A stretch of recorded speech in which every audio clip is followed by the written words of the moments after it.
Urban poverty equally posed a great challenge to urban sustainability in Nigeria because most of the poor in the cities suffer social exclusion, unemployment, homelessness, lack paid income, and vulnerability to environmental risks and poor health.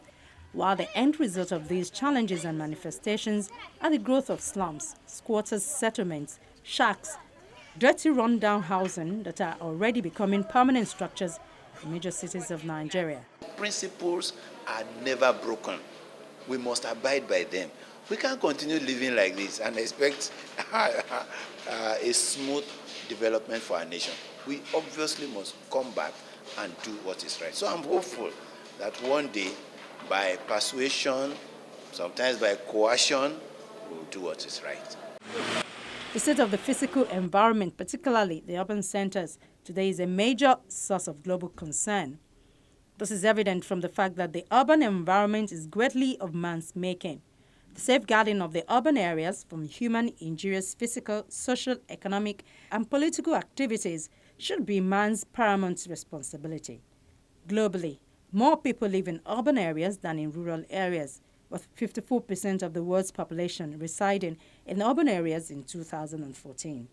In 1950, 30% of the world's population was urban, and by 2050, 66% of the world's population is projected to be urban. We found out that from the time Nigeria, before independence, Nigeria, predominant population in Nigeria were rural population. Almost 80% were rural population.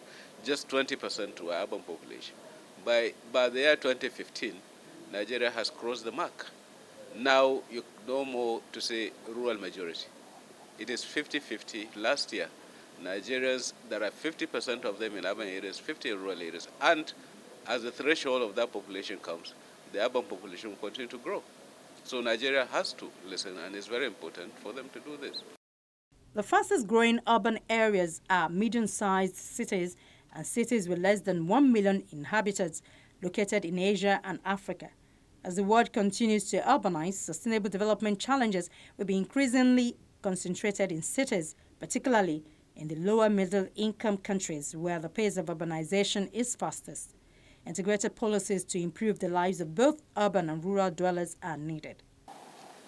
We have to see how we can chart the development so that urban development will be channeled in a sustainable manner. In a sustainable manner that just as we benefit from the resources of the urban areas, our children and our great-grandchildren will continue to use them. If you see in some urban centers, there are many people who, because of urbanization, would have lost their land because urbanization has taken their land. There are many people that you see before these urban centers are growing, and there are issues of poverty, there are issues of environmental degradation. So it is very important for us to address this. Trends in urbanization are integrally linked to sustainable development. With good planning and governance, the increasing concentration of people in urban settlements can facilitate economic and social development, while also offering opportunities to mitigate the adverse impact of consumption and production on the environment. However, rapid and unplanned urban growth threatens sustainable development when the necessary infrastructure is not developed or when policies are not implemented to protect the environment and ensure that the benefits of city life are equitably shared. I think the most important thing, yes, they are starting from investment. It's a starting point. It's better than not to start at all. And two, when the investment is focused on green development, you have investment, people help you to remove waste, help people, so it means that the cities will function. But what is the role of the government is now to look at those areas that are not market-oriented so that they can come in and use it and work on it. It is not too far as long as you can mobilize the people. I had worked in one of the local governments in Lagos, Shomolu local government, and I can see if the people are convinced that what you are trying to introduce is for their own benefit, they will even give their own resources. So what is important, yes, the private sector is coming, then we see how we can bring in the private sector. But the role of who will bring in the private sector, who will bring in the non-governmental organization, who will bring in the professions, or the professionals will be the government. And once you have a vision and a leadership within the government, then that can be easily achieved. In tackling the problem of sustainable urbanization, town planners argue that a three-pronged approach is needed, covering the areas of urban regulations, urban planning and urban finance. If the world cities are to move from an unsustainable to a sustainable urban future, it is essential to identify and to coordinate efficient and implementable measures in each of these three areas. Surely we can have sustainable cities provided you do 1, 2, 3, 4. We can have sustainable cities provided we think of not only our future as we are now, but the future of our children and great-grandchildren. 2, we have to ensure that if we don't take some actions now, we are going to pay back later.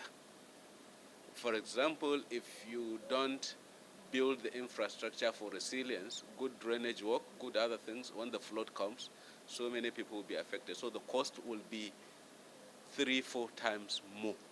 If we think that if we don't take measures, there will be environmental refugees. Just as we mentioned, that there will be 250 million in 2050 in the country. So if we are to have good social network without issues of complaints, without issues of demonstration, without issues, then we need to act now and we need to act immediately. Good governance prevents conflicts, facilitates stability, helps cities to adapt to future challenges, and is critical for their performance in an increasingly competitive world. Governance is the enabling environment that requires adequate legal frameworks, efficient political, managerial, and administrative processes, as well as mechanisms, guidelines, and tools to enable local government to respond to the needs of the citizen. Local governments have the proximity to translate the principles of good urban governance into effectively managing, governing, and developing a city and ensuring equitable access to citizenship. In contexts of fragility and conflict, local governments also have the potential to build positive state-society relations and deliver services in situations where national institutions remain weak. One of the key issues is the institutions. The institutions to manage the urban centers are not strong enough to do so because the Constitution has given a role. You do this, you do this. But if you go and check the role of the Constitution and the functions, are they doing? That's the most important thing. So even the institutions that are managing, they need to be strengthened and they need to be focused. The new complexities of the cities of today require a constant and fluid dialogue between institutions on one side and between people and institutions on the other. Relations with non-state actors are increasingly important to ensure a real participatory process and stronger inclusion of all in city decision-making. The argument is that the people should be able to hold institutions accountable for the provision of basic services for all. To do this, people need information about decisions taken by local councils and how public money is spent. The most important thing is that cities have multiple stakeholders. Almost everybody is a stakeholder. And their actions or inactions will really affect the final outcome. I think what is important is that government cannot do it alone. The private sector cannot do it alone. The non-governmental organization cannot be alone. There must be a way that we can amalgamate and we can mobilize, we can ginger all those key stakeholders to agree. There is need for vision, there is need for strategy, because not only the vision, there is need for plan, and not only the plan, there must be a strategy on how we can achieve climate change mitigation and adaptation in Nigeria. What is important is that everybody needs to be carried along, and everybody that has to contribute should be mobilized to contribute, because you will not just sit down there, but is mobilized and empowered to contribute. The manner in which programs are planned, tasks are organized, supervision is executed, processes are coordinated, reporting is done, and budgeting is undertaken are critical to the functioning of a municipal authority. Indeed, livable and prosperous cities are supported by good local institutions designed according to local needs and financial possibilities. The prevalence of the appropriate checks and balances with clear protocols must underline a sound management system.